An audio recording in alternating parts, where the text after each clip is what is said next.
Hi everyone, my name is John Lian and I'm a medical researcher at Harvard University.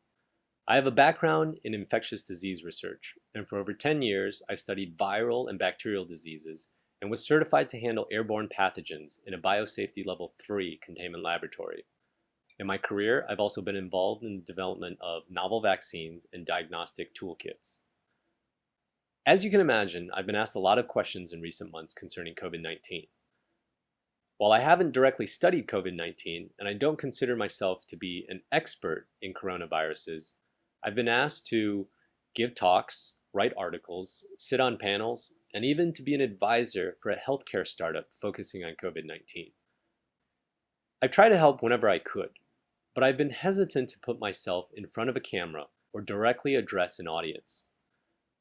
One reason is because, in the wake of the current pandemic, the generation of information about COVID-19 and the SARS coronavirus 2 has been so substantial and so fast that it's been extremely difficult, even for medical professionals and scientists, to keep up and figure out which data are accurate. With the news cycle and social media constantly pumping out even more information, I didn't want to add to the confusion that already exists. Plus, there are real experts out there far more qualified than I am, and we should be listening to them, I thought. But perhaps the biggest reason I made the choice not to voice my thoughts before is because over the course of the pandemic, I've become more and more aware that my ethnicity could supersede my role as a scientist, and that my credibility is on trial all the time. I first felt this way a few weeks into the lockdown in Boston. I was attending a virtual conference when, in the course of discussion, someone made the comment that scientific data coming out of China couldn't be trusted, and that we should be wary of all information from Asia. The statement was made crassly, and what's worse, I think it was meant in part to be humorous. But it was said in full view of other scientists in the room who were Asian, including myself. In the past few months around the world, we've watched distrust and discrimination against Asians rise in light of the fact that the novel coronavirus appears to have originated in Wuhan, China. Stories and videos of verbal confrontations and physical attacks against Asians are being shared everywhere these days, making many of us think twice about the meaning of a simple well-wish as, "Stay safe."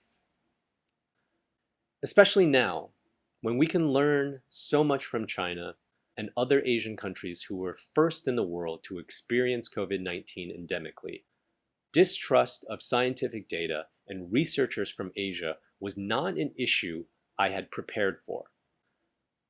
After that conference, I became sensitive about giving correct information whenever I spoke about COVID-19.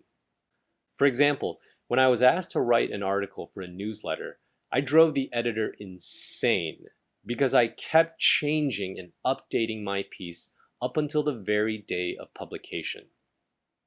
I found myself prefacing almost all my sentences with, "It's not certain yet," or "We don't know for sure, but here's what's been reported so far," making sure that I didn't write anything or suggest anything that wasn't backed up by the most recent published research.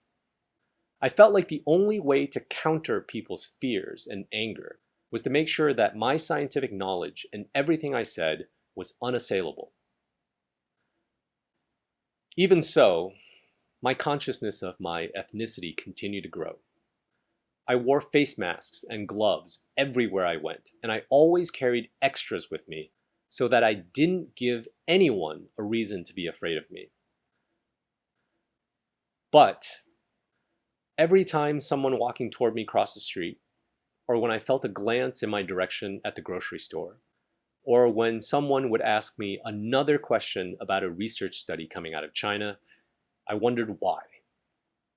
And I realized that even though I have faith in science, many other people do not. It's understandable when so many around the world are dying, and even more are unemployed and uncertain of the future. Yet we can't answer simple questions like, why are some people getting sick and others not? What are the real numbers of infections around the world? And how long will it take to make a vaccine so that we can return to life as normal? Still, it's frustrating to watch people protest lockdowns and deny scientific research to suit their personal confirmation biases, because there's so much work that goes into a research study. I also feel incredibly scared when I hear individuals, starting with our political leaders, normalize terms like Chinese virus or suggest that COVID-19 is spread by Asians. Science has shown us that that is not true. But skepticism towards science and dismissal of data are very, very real these days. I think the main reason many people don't trust science right now is because it's not giving us definitive answers quickly enough. Since COVID-19 first surfaced, there have been over 10,000 scientific papers published on the disease. Despite this, experts still cannot agree on most of the data, and we are still so far away from a vaccine or an effective treatment against COVID. Now, one explanation for this is because the SARS coronavirus 2 and COVID-19 are brand new to the world. As a result, we have very little scientific foundation to start from. So researchers have been flooding scientific journals and posting studies on preprint websites, trying to publish whatever they can find out as quickly as they can. More importantly, though, we know very little still, because science, in reality, is a cautious, bumbling, complicated process that very, very rarely gives us answers with 100% certainty. When we do science, we have to test very specific hypotheses. We have to perform and repeat experiments, analyze data using multiple approaches, and share findings through peer review before any research can be published in credible scientific journals. The process takes time, but it has to work this way to ensure that results are as accurate as possible and that eventual therapies are safe. Unfortunately, uncertainty and more time are the exact things that people have no patience for right now. So how do we fix problems like having so much information that we don't know what to trust, dealing with discrimination toward Asians, getting through to people who are desperate and skeptical of science, and managing a scientific process that takes so long? In a time when everybody is hurting and afraid and uncertain about the future, there are no perfect answers. But there are some things that we can all do to help out. First, seek reliable sources of information.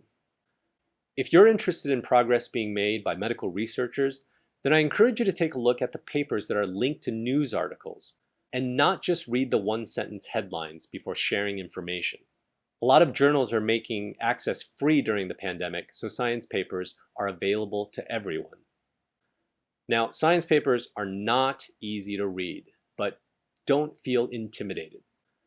All science publications have a short abstract section at the beginning and a discussion section at the end, which sum up experiments and results without getting too deep into the subject matter. So try to start there. Many scientific journals have news or current event sections that are intended for a wider audience as well. One of my favorites to read is Science Magazine's news section. I also enjoy reading articles by science writer Ed Yong, whose pieces in The Atlantic follow scientific research and hit on other major issues surrounding COVID-19. So those are just a few examples of great sources of information out there. Second, it's important that you stay up to date. If you get an answer to a question, don't let your guard down and just think, well, okay, that's it, I've got the answer.